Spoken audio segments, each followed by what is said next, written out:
আসসালামু আলাইকুম। পানির অপর নাম জীবন। শুধু জীবন না, দৈনন্দিন জীবনে পানি দরকার।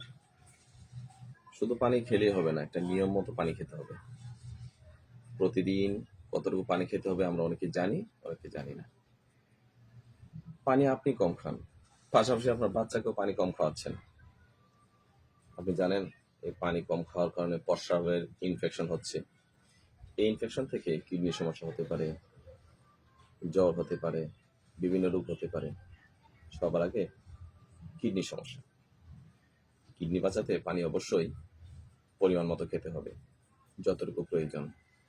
আপনি আপনার বাচ্চাকে নিয়মিত পানি খাওয়ান, কেননা কিডনি একটা গোপন রোগ। বাচ্চাকে বাঁচান, আপনি ভালো থাকুন, মানসিক প্রশান্তি পান, ভালো থাকবেন।